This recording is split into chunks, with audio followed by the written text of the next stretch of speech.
Désormais, Denis Kadima est officiellement le président de la CENI, une décision prise par le chef de l'État le vendredi 22 octobre qui a accepté d'investir le nouveau membre du bureau de la centrale électorale.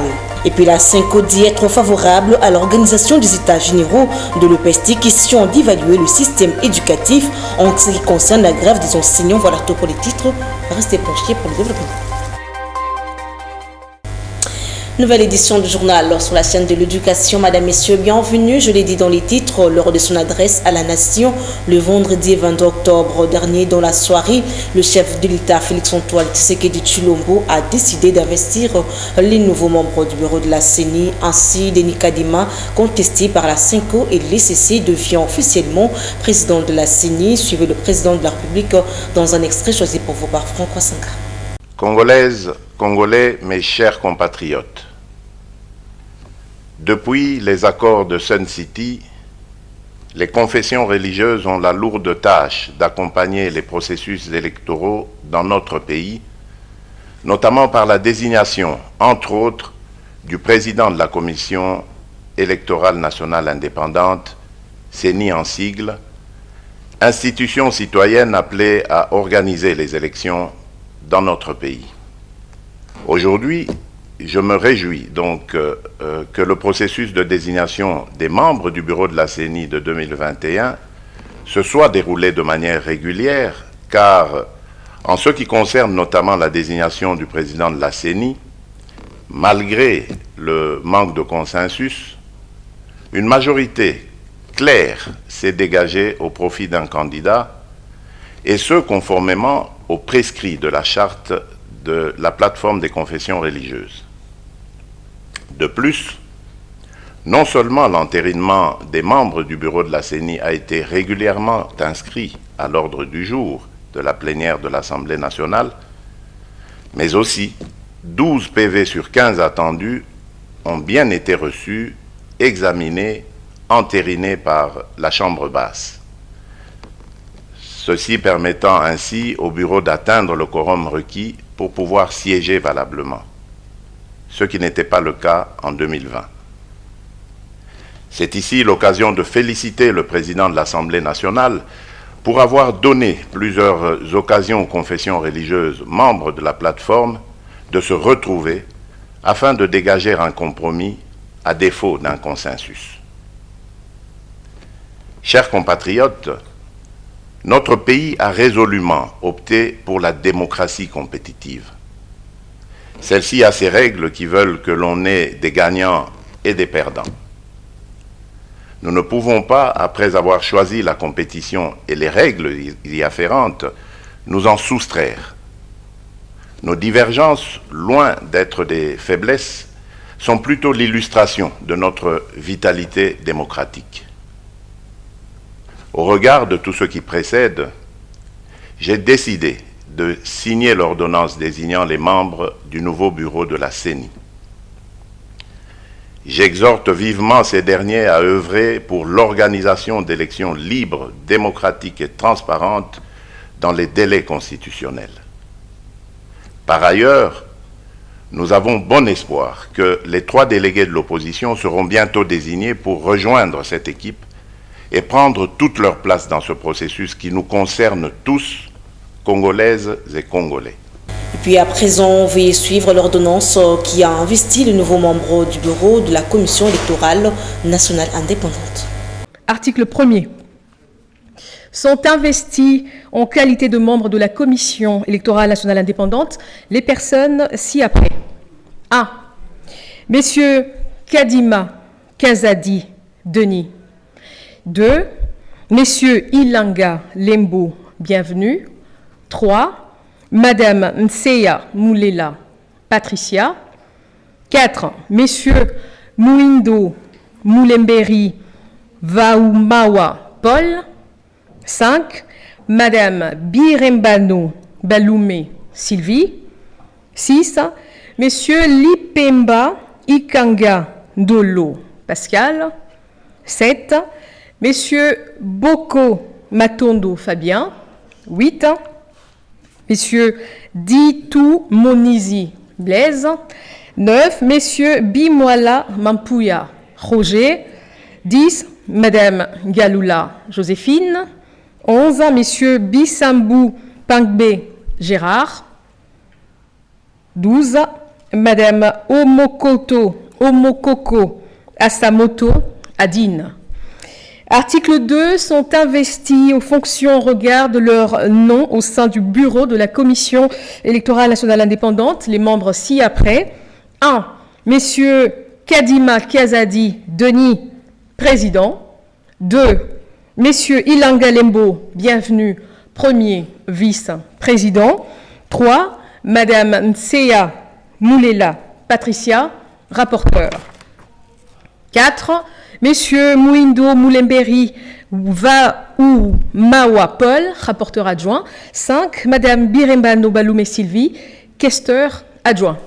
Article 3, sont abrogées l'ordonnance numéro 13/058 du 12 juin 2013 portant investiture des membres de la Commission électorale nationale indépendante, l'ordonnance numéro 15/083 du 16 novembre 2015 portant investiture des 3 membres de la Commission électorale nationale indépendante, ainsi que toutes les dispositions antérieures contraires à la présente ordonnance qui sort ses effets à la date de sa signature. Fait à Kinshasa le 22 octobre 2021, Félix Antoine Tshisekedi Tshilombo, pour copie certifiée conforme à l'original, Kinshasa, le 22 octobre 2021, le cabinet du président de la République, Guilain Mboumbouzia, directeur de cabinet. Aussi, le couple présidentiel a reçu la 2e dose de vaccin contre le coronavirus le jeudi 20 octobre dernier. Reportage. La trentaine de jours d'intervalle consommés, le couple présidentiel est revenu sur le même site de la clinique présidentielle de l'Union africaine pour recevoir la seconde dose et boucler ainsi son cycle vaccinal. Après prélèvement de signes vitaux et quelques formalités d'usage, le président de la République, Félix Antoine Tshisekedi Tshilombo, est le premier à se faire administrer la dose complémentaire avant que la première dame de la République, Denise Nyakeru Tshisekedi, n'en fasse de même.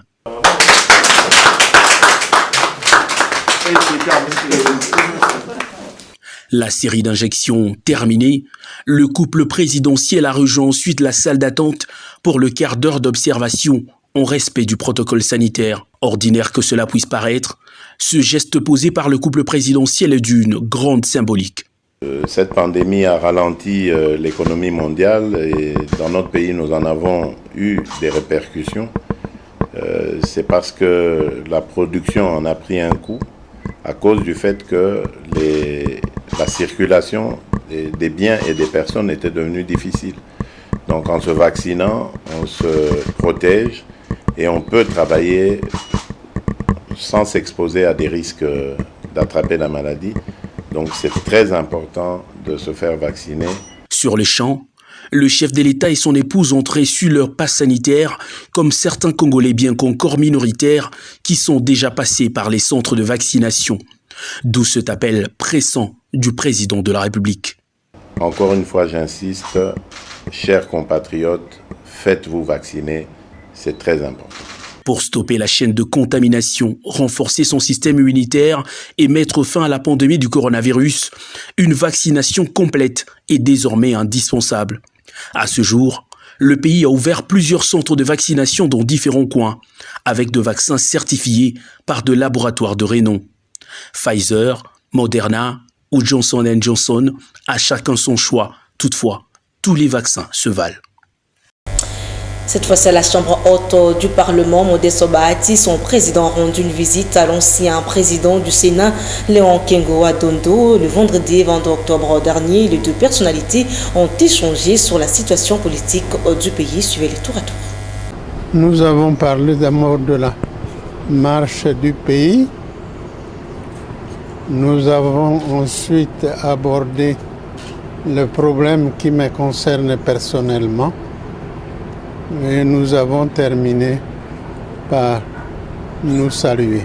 Comme vient de le dire le président honoraire du Sénat et ancien Premier ministre, mon ancien Premier ministre, il était question que nous puissions d'abord nous saluer, mais également aborder certaines questions liées à la vie politique du pays et particulièrement aussi des problèmes qui le concernent et pour dire vrai, ces droits qui jusqu'ici ne sont pas payés.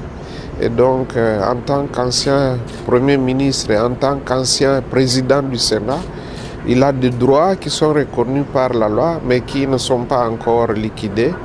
Et c'est pour cette raison que je venais le réconforter pour lui dire que nous nous impliquons pour la solution rapide de ce problème. De la Chambre haute à la Chambre basse du Parlement, une délégation de 5 organisations de la société civile a été reçue le vendredi 20 octobre 2021 par le 2e vice-président de l'Assemblée nationale. Suivez. Je conduis la délégation de quelques organisations de la société civile et nous avons comme mission de mener un plaidoyer auprès des hautes institutions de notre pays pour la ratification du traité sur l'interdiction des armes nucléaires. Nous avons ciblé notre Parlement parmi les institutions à rencontrer et nous avons eu le privilège d'être reçus tout à l'heure par son Excellence, Monsieur le 2e vice-président de l'Assemblée nationale. Nous lui avons soumis ce plaidoyer, il l'a bien compris et nous avons surtout insisté sur le chronogramme actuel, lequel chronogramme part du mois d'octobre au 22 décembre 2021, période pendant laquelle notre pays, à travers le gouvernement, est censé ratifier le traité sur l'interdiction des armes nucléaires. Et après avoir ratifié ce traité sur l'interdiction des armes nucléaires, la RDC passera au statut d'État partie ayant ratifié les statuts des traités sur l'interdiction des armes nucléaires et sera conviée à une assemblée générale des pays appelés États parties ayant ratifié ces traités, laquelle assemblée aura lieu à Genève en mars 2022.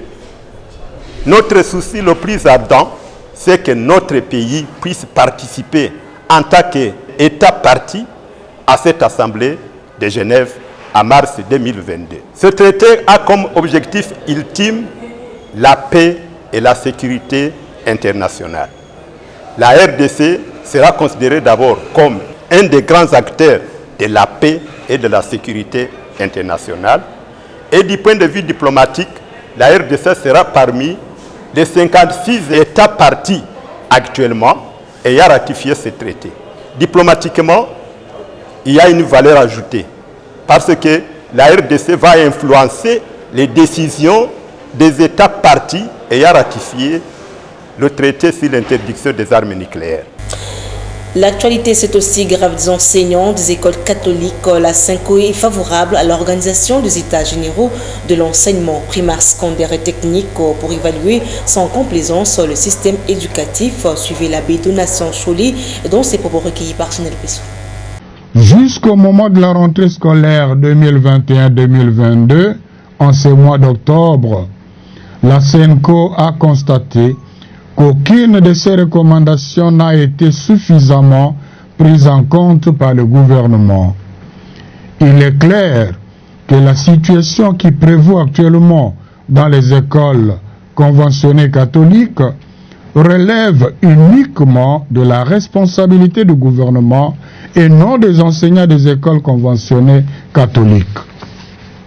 En effet, une récente enquête réalisée dans 19 provinces auprès d'un important échantillon de nos écoles mécanisées montre qu'au niveau primaire, il subsiste encore 1055 enseignants impayés, NPNU, sur un total de 7757 agents, soit 14%.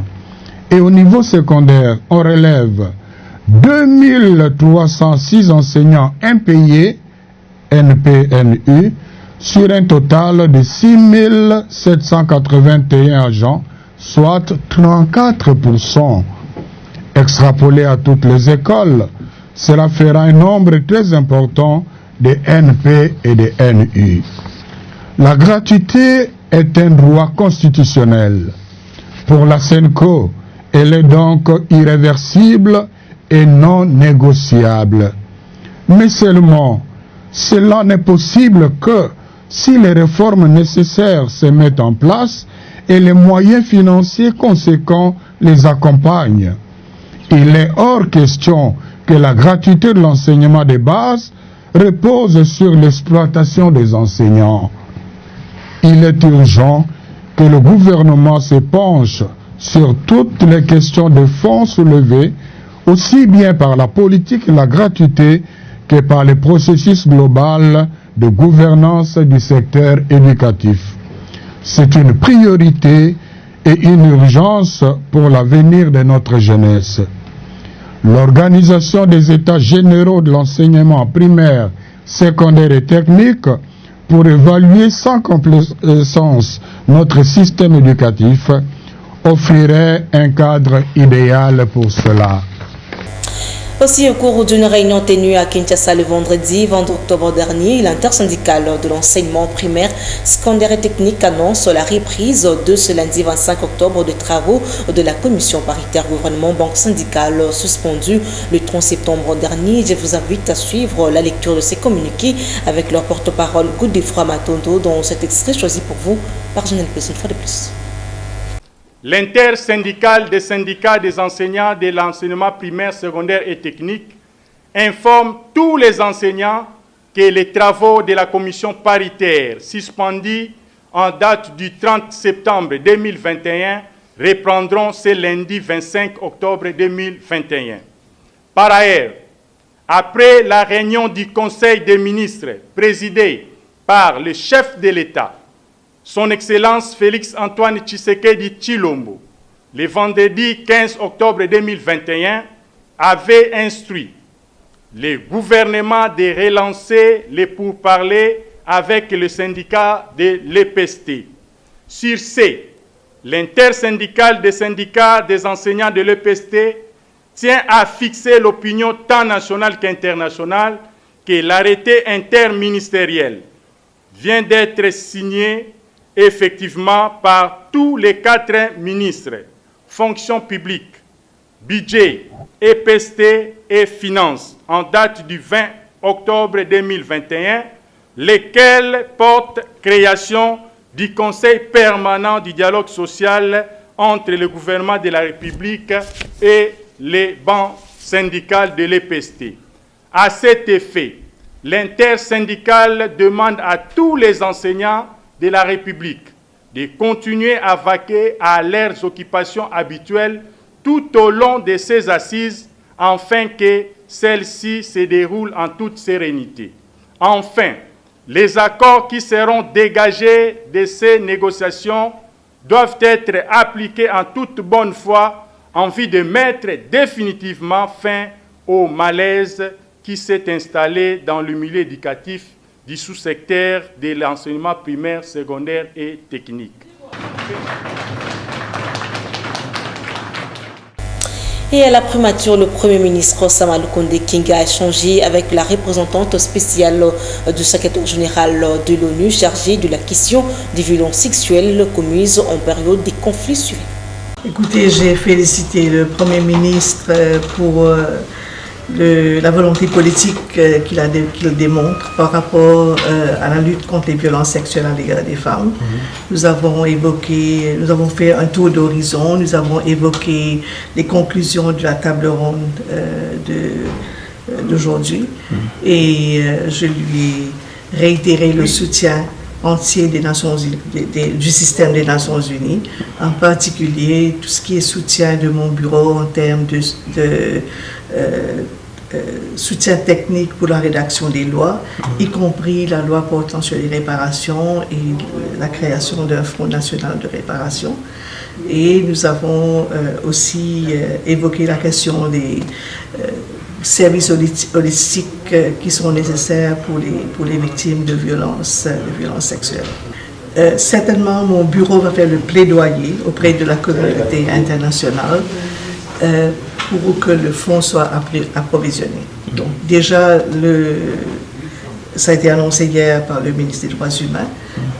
Il y a un projet d'approvisionnement, mais certainement je ferai le plaidoyer vis-à-vis de la communauté internationale. Je l'ai déjà fait, je continuerai à le faire. Je sais que nous avons eu le temps au Conseil de ministres à échanger sur ce point. Et aujourd'hui, nous souhaitons seulement la faisabilité de cette création de fonds, parce qu'à tout moment, nous avons, vous-même vous connaissez, le pays a connu des problèmes de viol, surtout à l'Est, on va aussi au Kasaï. Mais si la Première Dame aujourd'hui a eu l'initiative d'organiser d'abord cette table ronde, pour moi, je ne fais que saluer cette initiative et j'encourage tous les partenaires, tous ceux qui se sont impliqués à l'action pour que ça se réalise. Ça sera vraiment un ouf de soulagement pour mon pays et surtout pour la femme. Autre chose à présent, les questions relatives à la situation sécuritaire dans la ville de Mbandaka ont fait l'objet d'un entretien à Kinshasa le jeudi 21 octobre dernier entre le vice-premier ministre, ministre de l'Intérieur, Sécurité, Décentralisation et Affaires coutumières, maître Daniel Aselo Okito, dans son cabinet de travail avec le notable de la province de l'Équateur, commentaire de Naomi Katako. Le vice-premier ministre, ministre de l'Intérieur, Sécurité, Décentralisation et Affaires coutumières, Daniel Aselo Okito Wakoy, accompagné de son vice, Jean-Claude Molipe Mangobo, ont tenu une importante réunion le jeudi 21 octobre 2021 avec le notable de l'Équateur pour statuer sur l'avenir de cette province après l'événement malheureux survenu le 30 septembre dernier à Mbandaka. Cette délégation constituée du gouverneur de cette province, Bobo Boloko Bolumbu, son adjoint, du président sortant de l'Assemblée provinciale et de la présidente du bureau d'âge, a fait part au VPM la situation qui sévit actuellement dans cette partie du territoire congolais. Au sortir de cette réunion, la délégation revient ici sur les décisions importantes prises par le gouvernement central pour remettre de l'ordre dans cet espace secoué à un moment donné par deux conflits opposant le gouverneur à la législation provinciale. Nous avons été invités par le VPM par rapport à la situation qui se passe à l'Équateur. Voilà, vraiment, nous avons été bien reçus. À l'Équateur, jusqu'à présent, il n'y a pas d'inquiétude parce qu'il n'y a rien. Mais les spéculations, vraiment, ont fait troubler la population et les gens ne comprennent pas. Je pense que notre population de l'Équateur soit calme. Le VPM de l'Intérieur, Daniel Aselo, s'est dit déterminé à ramener un climat serein entre les différents pouvoirs de leur secteur afin de conduire à bien la vision du chef de l'État, Félix-Antoine Tshisekedi. Il s'est de rappeler que les autorités de cette province ont été convoquées à Kinshasa sur ordre du VPM Daniel Aselo. Cette fois-ci, rendons-nous dans le Haut-Katanga où le président de l'Ensemble pour la République, Moïse Katumbi, annonce un meeting populaire dans les jours qui viennent et c'est les conséquences de sa descente surprise le jeudi 21 octobre dernier dans la commune du Kenya à Lubumbashi dans cette province. Les explications avec Agathe Messi. C'était une descente surprise que Moïse Katumbi, président du parti Ensemble pour la République, a effectuée dans la ville de Lubumbashi pour une promenade décentée. Trop ému de voir ces genres d'initiatives, la population de la commune Kenya a manifesté sa joie par de cris et chants.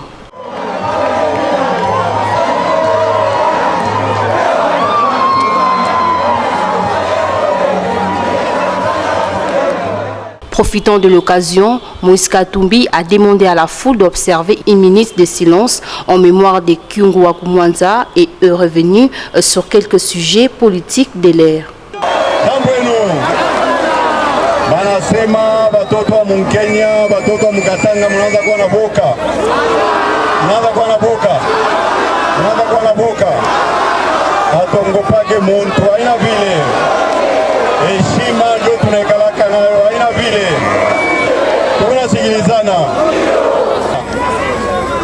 Mlishikia mambo ya seni, tunasikilizana, munafuata mzuri, mfungule mashikio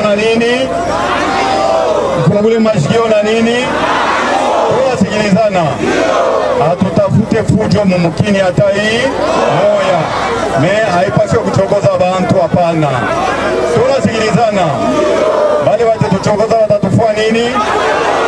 Hawatatukuta mwote mikono yulu mbele tone mbele.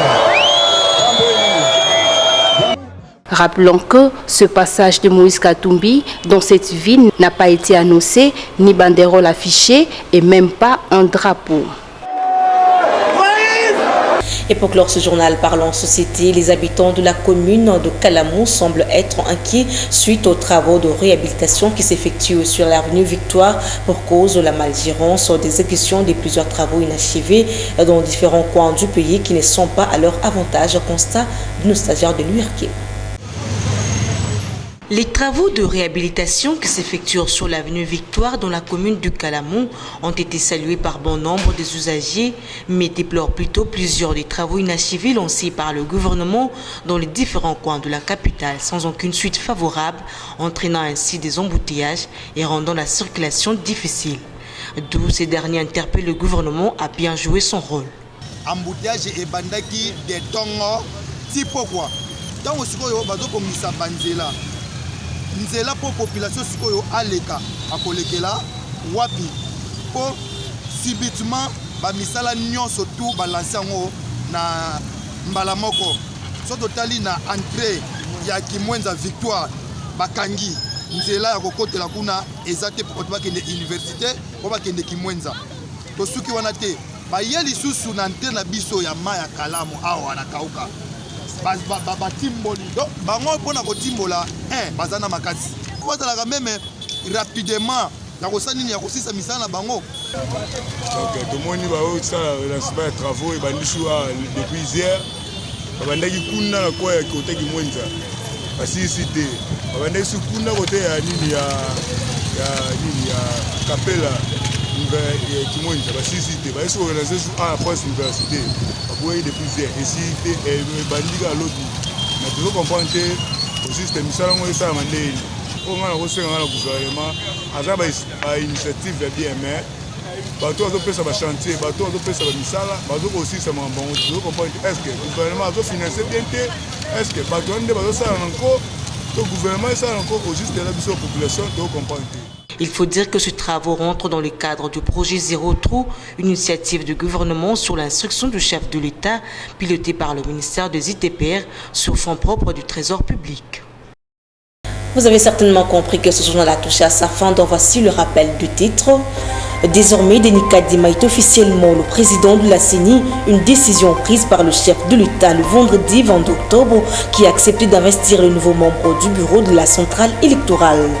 Et puis la Senco dit être favorable à l'organisation des états généraux de l'EPST, question d'évaluer le système éducatif en ce qui concerne la grève des enseignants. C'était là le rappel des titres. Fin complètement de cette grande édition du journal. Un grand merci à toute l'équipe technique, rédactionnelle. Derrière la caméra, c'était Delphine Tundula Guilamayamba. Merci de nous rester toujours fidèles. Bon week-end chez vous. Au revoir.